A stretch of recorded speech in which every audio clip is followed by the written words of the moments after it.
السلام علیکم۔ قصہ حضرت ابراہیم علیہ السلام میں خوش آمدید۔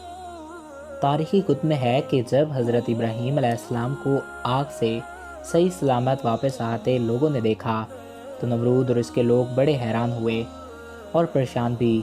اس موقع پر نمرود نے حضرت ابراہیم علیہ السلام سے کہا، اے ابراہیم، کیا تو نے اپنے اس رب کو دیکھا بھی ہے کہ وہ کون ہے اور کہاں رہتا ہے؟ حضرت ابراہیم علیہ السلام نے کہا، میرا رب تو وہ ہے جو زندہ کرتا ہے اور مارتا ہے۔ نمرود بولا، یہ کیا مشکل ہے، یہ تو میں بھی کر سکتا ہوں۔ اس نے اپنے 2 غلاموں کو دربار میں بلایا، ان میں سے ایک کو قتل کر دیا اور دوسرے کو چھوڑ دیا۔ پھر بولا، دیکھو، میں نے ایک کو مار دیا اور دوسرے کو زندگی دے دی۔ حضرت ابراہیم علیہ السلام نے اس کی بے وقوفی کی بات سن کر فرمایا، میرا اللہ تو سورج کو مشرق سے نکالتا ہے، تم اسے مغرب سے نکال دو۔ حضرت ابراہیم علیہ السلام کے اس سوال کا نمرود کے پاس کوئی جواب نہ تھا، چنانچہ وہ حواس باختہ ہو کر دربار سے اٹھ کر چلا گیا۔ آگ میں ڈالے جانے کے بعد حضرت ابراہیم علیہ السلام نے بابل سے ہجرت کا ارادہ فرمایا اور پھر ایک دن اپنے اہل خانہ کے ساتھ حران نامی علاقے میں ہجرت کر گئے۔ حضرت ابراہیم علیہ السلام نے بابل ہی میں اپنے چچا زاد بہن حضرت سائرہ سے شادی کر لی تھی۔ پھر اللہ تعالیٰ نے آپ کو بیت المقدس جانے کا حکم فرمایا۔ اس وقت آپ کی عمر 75 سال تھی۔ بیت المقدس میں کچھ عرصہ قیام کے بعد آپ مصر ہجرت کر گئے۔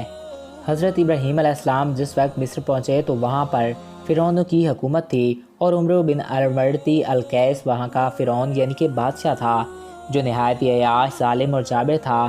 کسی نے بادشاہ کو بتایا کہ ہمارے شہر میں ایک پردیسی آیا ہے جس کے ساتھ ایک حسین و جمیل عورت بھی ہے۔ فرعون نے یہ سن کر فوری طور پر حضرت ابراہیم علیہ السلام کو دربار میں طلب کیا اور حضرت سائرہ کے بارے میں سوال و جواب کیے۔ حضرت سائرہ اللہ تعالیٰ کی برگزیدہ بندی تھیں اور انہیں اپنے اللہ پر بڑا یقین تھا، چنانچہ وہ طلب کرنے پر بادشاہ کے پاس تشریف لے گئیں۔ بادشاہ نے جب انہیں دیکھا تو خود پر قابو نہ رکھ سکا اور برے ارادے سے انہیں پکڑنے کے لیے آگے بڑھا۔ حضرت سائرہ اس وقت اپنے رب سے دعا میں مصروف ہو گئیں۔ جیسے ہی فرعون آگے بڑھا اس کے قدم زمین میں دھس گئے۔ بادشاہ بدحواس ہو گیا اور جلدی سے بولا، تم میرے لیے اپنے اللہ سے دعا کرو، میں تمہیں کوئی تکلیف نہیں پہنچاؤں گا۔ حضرت سائرہ نے دعا فرمائی کہ اے اللہ، اگر یہ مر گیا تو کہا جائے گا کہ میں نے اسے قتل کیا ہے، اے اللہ تو اسے آزاد کر دے۔ اس دعا کے بعد اللہ تعالیٰ نے اسے آزاد کر دیا، لیکن وہ اپنی حرکت سے باز نہ آیا۔ دوبارہ آگے بڑھا تو مزید اندر دھس گیا۔ اس نے پھر دعا کے لیے کہا۔ حضرت سائرہ نے دعا کی، وہ پھر آزاد ہو گیا۔ راوی کہتے ہیں کہ تیسری یا چوتھی بار میں وہ پکار اٹھا اور اپنے درباریوں سے کہا، تم میرے پاس کسی انسان کو نہیں لائے ہو۔ پھر اس نے حضرت سائرہ کو عزت و احترام سے رخصت کیا، بلکہ خادمہ حضرت ہاجرہ بھی ان کی خدمت میں پیش کی۔ کئی محققین کے مطابق حضرت ہاجرہ بادشاہ کی لونڈی نہیں بلکہ بیٹی تھیں۔ حضرت سائرہ حضرت ہاجرہ کو ساتھ لے کر حضرت ابراہیم علیہ السلام کے پاس تشریف لائیں تو دیکھا کہ وہ نماز میں مصروف ہیں۔ فارغ ہو کر بیوی سے سوال کیا کہ کیا ہوا؟ حضرت سائرہ نے جواب دیا، اللہ نے کافر کے بکر کو رد کر دیا اور فاجر کی برائی کو اس کے سینے میں دفن کر دیا۔ اس واقعے کے بعد حضرت ابراہیم علیہ السلام دوبارہ فلسطین منتقل ہو گئے۔ کچھ عرصہ بیتا تو ایک دن حضرت سارہ نے حضرت ابراہیم سے فرمایا کہ میں چاہتی ہوں کہ آپ ہاجرہ سے نکاح کر لیں، شاید اللہ آپ کو اولاد کی نعمت سے نواز دے۔ اس وقت تک آپ کی اولاد نہیں ہوئی تھی اور پھر حضرت سارہ نے آپ کا نکاح حضرت ہاجرہ سے کروا دیا۔ اللہ تعالیٰ نے سال بھر کے بعد ہی حضرت ہاجرہ کے بطن سے حضرت اسماعیل علیہ السلام کو پیدا فرمایا۔ بعد ازاں حضرت ابراہیم علیہ السلام اللہ تعالیٰ کے حکم سے حضرت ہاجرہ اور نامولود بیٹے کو لے کر فلسطین سے نامعلوم منزل کی جانب چل پڑے۔ حضرت ابراہیم علیہ السلام اپنی زوجہ اور لخت جگر کے ساتھ صحراؤں، پہاڑوں اور میدانوں کو عبور کرتے ہوئے ایک ایسی وادی میں پہنچے جہاں دور دور تک چرند پرند تھے اور نہ ہی پانی کا نام و نشان۔ لیکن حیران کن طور پر اس وادی کے درمیان ایک بوڑھا درخت نہ جانے کب سے اپنے مکینوں کے انتظار میں تنہا کھڑا تھا۔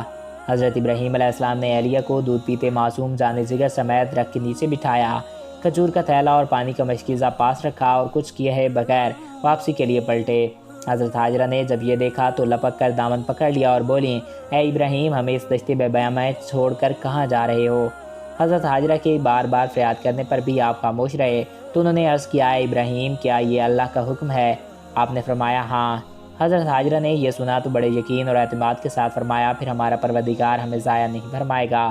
حضرت ابراہیم علیہ السلام آگے بڑھ گئے، لیکن الفت پدری کے تحت مجبور ہو کر ایک ٹیلے کی اوٹ میں پہنچ گئے جہاں سے حضرت ہاجرہ ان کو نہ دیکھ سکتی تھیں، اور پھر باری تعالیٰ کے حضور دعا کے لیے ہاتھ اٹھا لیے۔ اے پروردگار، میں نے اپنی اولاد کو اس میدان بیضا میں تیرے عزت والے گھر کے پاس لا بسایا ہے تاکہ یہ نماز پڑھیں۔ تو لوگوں کے دلوں کو ایسا کر دے کہ ان کی طرف جھکے رہیں اور ان کو میووں سے روزی دے تاکہ تیرا شکر کریں۔ پھر حضرت ابراہیم علیہ السلام وہاں سے واپس پلٹ گئے۔ حضرت ہاجرہ پر اللہ تعالیٰ کی رحمت سایہ فگن تھی۔ ابھی زاد راہ ختم ہی ہوا تھا کہ اللہ تعالیٰ نے حضرت اسماعیل علیہ السلام کے قدموں تلے آب زمزم جاری کر دیا۔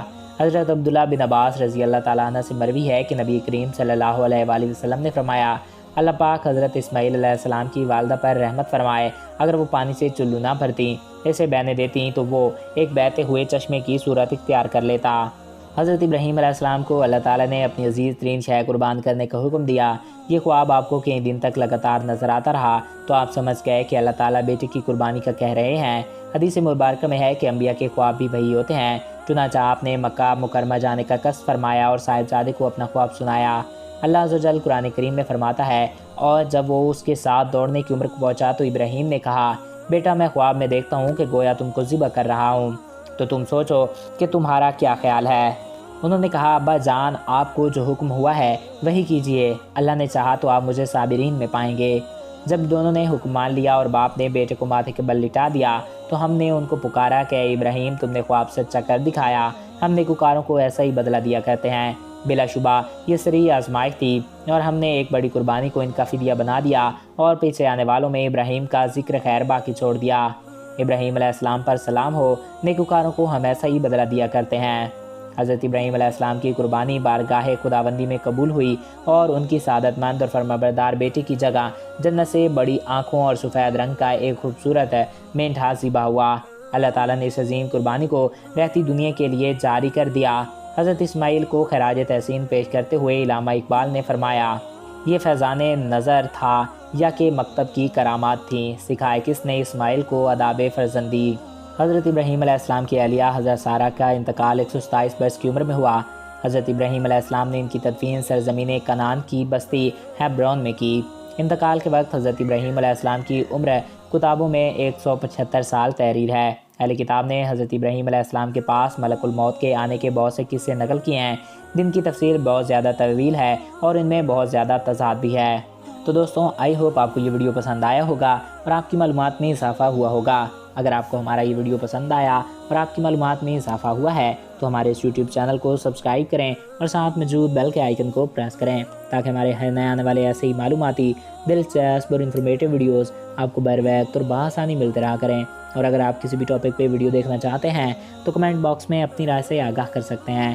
ایک نئے دلچسپ اور ایسی اسلامک ویڈیو میں پھر ملیں گے۔ اپنے پیاروں کا خیال رکھیے گا۔ مجھے دیجیے اجازت۔ Thanks for watching. اللہ حافظ۔